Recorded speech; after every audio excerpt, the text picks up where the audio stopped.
Hi, Dr. Corey Maas on Looking Your Best. I wanted to take a few minutes today to answer some questions we had from a number of patients about how we can fix ears or improve the appearance of ears.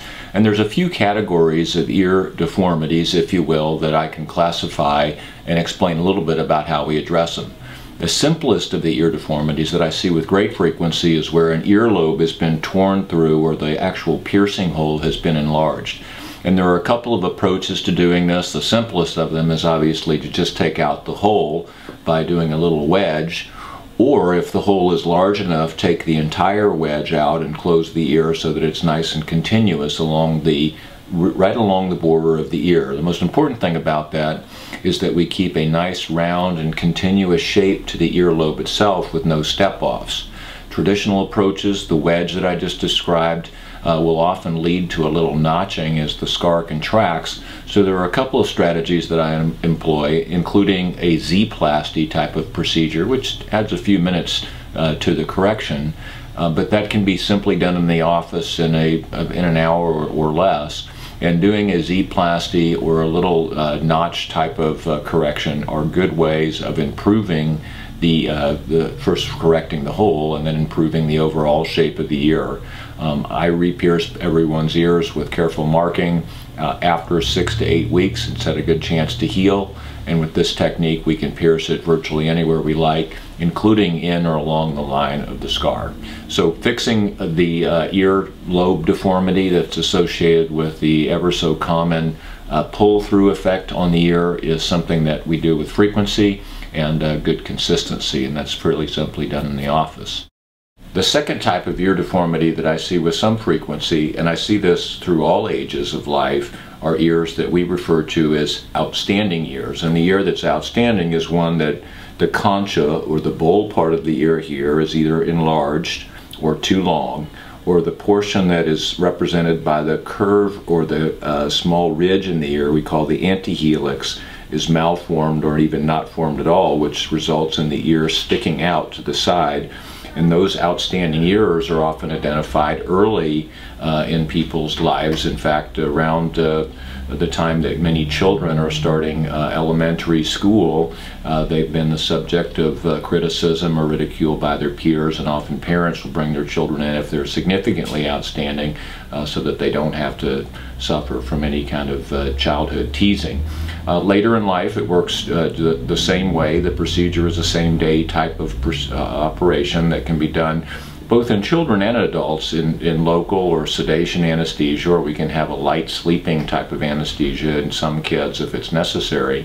And when that procedure is done, all the incisions are performed behind the ear. In fact, there's only one incision. The work is done behind the ear. I reshape the cartilage with a couple of special techniques which are non-cartilage splitting, and that means that the ear itself in the front area maintains its nice round shape without any sharp edges or marks of the surgery itself. And because the scar is well hidden in the crease behind the ear, there's really not very much to see. Probably the most difficult part for people in this type of procedure is that they have to wear a headband and a little pack that I create for around the ears for as much as they can during the first week after recovery. But a relatively simple procedure that requires some art and some expertise to get a really nice result that's long-lasting. Typically this is something that people do once in their lives. Often I'll do this in combination with other procedures. In older patients, for example, that are having facelifts, we'll address these things that have been addressed at some time, never been addressed, at least at any time in their life. And in combination, they end up being quite a nice combination of procedures that allow women in particular, and in some cases men, to wear their hair back in ways that they've never been able to wear them before. The last type of procedure, and I'll show some examples, by the way, of that in just a moment. The last type of procedure that is more extensive, and I've done a fair amount of this, which is a very special kind of surgery, are people who are either born without ears or people who have had their ears completely or near completely removed from cancer or other types of diseases. And the types that are created with kids that are born without ears are called microtia. And there's a special whole set of systems that we use to create the new ear framework by borrowing the patient's own rib cartilage and carefully shaping it in a series of operations that create both the framework for the ear and the appropriate tissue for the ear, so that we can actually get the shape pretty nearly accurate. And those ears, and I can show some examples of those that I've reconstructed also, pretty nearly what the other ear looks like. So in all, most of the procedures I do are smaller types of procedures to fix the earlobes that are deformed from trauma or from some type of earring injury or enlargement of the piercing. And in those patients that have an outstanding ear where the ear sticks out, both of which are fairly simple, same-day types of procedures. So if you have any questions about those procedures or any other ones for that matter, please feel free to send me a photograph, a video, or even a written message describing the condition to drmaas.com, and I'm very happy to either share them publicly or privately. And as always, thank you for checking in. Dr. Maas on Looking Your Best.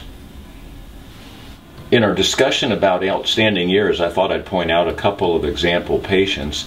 In this patient who came in with primary complaints about the aging lower face, you can see here she's got some early jowling effect here. The chin line or jawline becomes bumpy. There's a downturned corner of the mouth and some deepening of the nasolabial fold here. And I've got her before picture shown here on the left. And then over here on the right, I've shown her after picture, and this is just a few weeks after the surgery. But you can also see that her ear sticks out, and she wears her hair longer. It's pulled back behind the headband here. And what's absent in the picture that you can see causes her ear to stick out is this ridge that we refer to as the antihelical ridge, or the antihelix of the ear.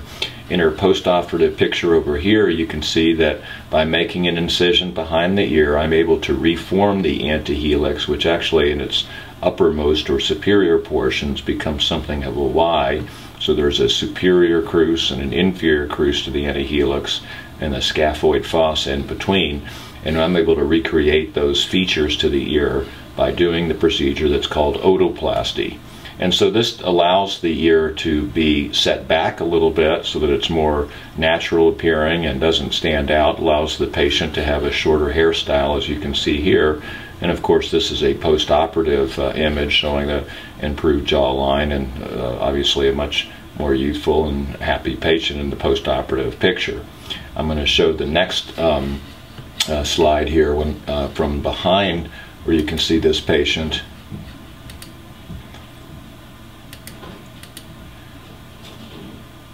And in the picture from behind, you can see this patient where the antihelix, I'll start again, in the posterior or picture from behind, you can see how the upper portion of her ear really stands out. And she, of course, wears a longer hairstyle. It's tucked underneath this headband now. But this portion is corrected with an incision way back here in the crease behind the ear.